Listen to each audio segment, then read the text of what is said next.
हाँ जी, सत श्री अकाल दोस्तों, ਤੁਹਾਡਾ ਸਵਾਗਤ ਹੈ ਜੀ ਸਾਡੇ YouTube channel Harike job alert ਤੇ। ਦੋਸਤੋ, ਜੇਕਰ ਤੁਸੀਂ ਚੈਨਲ ਨੂੰ ਪਹਿਲੀ ਵਾਰ ਵਿਜ਼ਿਟ ਕਰ ਰਹੇ ਹੋ, ਚੈਨਲ ਨੂੰ ਸਬਸਕ੍ਰਾਈਬ ਕਰ ਲਓ, ਬੈਲ ਆਈਕਨ ਦਬਾ ਲਓ ਹਰ ਨਵੀਂ ਅਪਡੇਟ ਦੇ ਲਈ।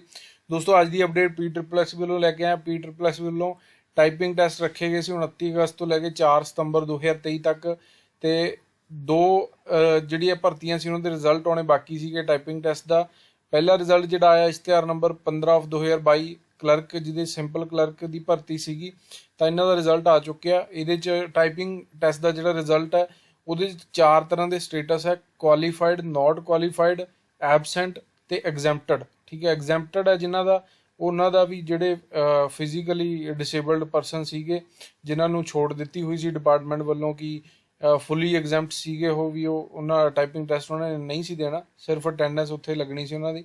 ਉਸ ਤੋਂ ਇਲਾਵਾ ਜਿਹੜੇ ਦੂਜੀ ਭਰਤੀ ਸੀਗੀ ਇਸ਼ਤਿਹਾਰ ਨੰਬਰ 3/2022, ਜਿਹਦੇ ਵਿੱਚ ਕਲਰਕ ਕਮ ਡਾਟਾ ਐਂਟਰੀ ਆਪਰੇਟਰ ਯਾਨੀ ਕਿ CCDO ਦੀ ਪੋਸਟ ਸੀਗੀ, ਤਾਂ ਇਹਦਾ ਵੀ ਪੇਪਰ ਜਿਹੜਾ 29 ਅਗਸਤ ਤੋਂ 4 ਸਤੰਬਰ 2023 ਤੱਕ ਟਾਈਪਿੰਗ ਟੈਸਟ ਦੇ ਚੱਲੇ ਸੀਗੇ। ਇਹਨਾਂ ਦਾ ਵੀ ਰਿਜ਼ਲਟ ਆ ਚੁੱਕਿਆ, ਟਾਈਪਿੰਗ ਟੈਸਟ ਦਾ ਰਿਜ਼ਲਟ ਆ ਚੁੱਕਿਆ। ਹੁਣ ਆਫਟਰ ਦੈਟ ਜਿਹੜੇ ਕਾਉਂਸਲਿੰਗ ਲਈ ਕੈਂਡੀਡੇਟ ਸੱਦੇ ਜਾਣਗੇ, ਤਾਂ ਤਕਰੀਬਨ ਜੇ ਦੇਖੀਏ ਤਾਂ ਮੋਟਾ ਜਿਹਾ ਆਈਡੀਆ ਦੇਖੀਏ, 48-49% ਕੈਂਡੀਡੇਟਸ ਨੇ ਟਾਈਪਿੰਗ ਟੈਸਟ ਕੁਆਲੀਫਾਈ ਕੀਤਾ, ਜਿੰਨੇ ਕੈਂਡੀਡੇਟਸ ਟੋਟਲ ਸ਼ਾਰਟਲਿਸਟ ਕੀਤੇ ਗਏ ਸੀ ਉਹਨਾਂ ਦੇ ਵਿੱਚੋਂ। ਠੀਕ ਹੈ ਜੀ, ਤਾਂ ਉਸ ਹਿਸਾਬ ਨਾਲ ਹੁਣ ਅੱਗੇ ਜਿਹੜੇ ਟਾਈਪਿੰਗ ਕਾਉਂਸਲਿੰਗ ਲਈ ਕੈਂਡੀਡੇਟ ਸੱਦੇ ਜਾਣੇ ਆ। ਠੀਕ ਹੈ, ਤਾਂ ਕਾਉਂਸਲਿੰਗ ਲਈ ਤਾਂ ਸਾਰੇ ਹੀ ਸੱਦੇ ਜਾਣਗੇ, ਕਿਉਂਕਿ ਜਿਹੜੇ ਟਾਈਪਿੰਗ ਤੇ ਬੁਲਾਏ ਆ ਤਾਂ ਸਾਰੇ ਹੀ ਜਿਨ੍ਹਾਂ ਨੇ ਉਹਨੂੰ ਕੁਆਲੀਫਾਈ ਕੀਤਾ ਉਹ ਕਾਉਂਸਲਿੰਗ ਲਈ ਸਾਰੇ ਦੇ ਸਾਰੇ ਸੱਦੇ ਜਾਣਗੇ।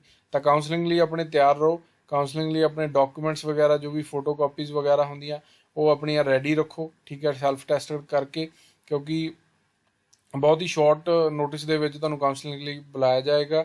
ਹੋ ਸਕਦਾ ਵੀ ਕੱਲ੍ਹ ਹੀ ਕਾਉਂਸਲਿੰਗ ਦੀ ਜਿਹੜੀ ਅਪਡੇਟ ਆ ਉਹ ਆ ਜਾਏ ਤੁਹਾਡੇ ਤੱਕ, ਤੇ ਕਿਉਂਕਿ ਕਾਫੀ ਤਰ੍ਹਾਂ ਦੀਆਂ ਪੋਸਟਾਂ ਸੀਗੀਆਂ ਇਹਦੇ 'ਚ, ਤਾਂ 3-4 ਦਿਨ ਕਾਉਂਸਲਿੰਗ ਇਹਦੀ ਚੱਲੇਗੀ ਤੇ ਨੰਬਰ ਆਫ ਕੈਂਡੀਡੇਟਸ ਵੀ ਜ਼ਿਆਦਾ, ਤਾਂ ਉਸ ਹਿਸਾਬ ਨਾਲ ਕਾਉਂਸਲਿੰਗ ਦਾ ਸ਼ਡਿਊਲ ਜਿਹੜਾ ਜਾਰੀ ਕੀਤਾ ਜਾਏਗਾ।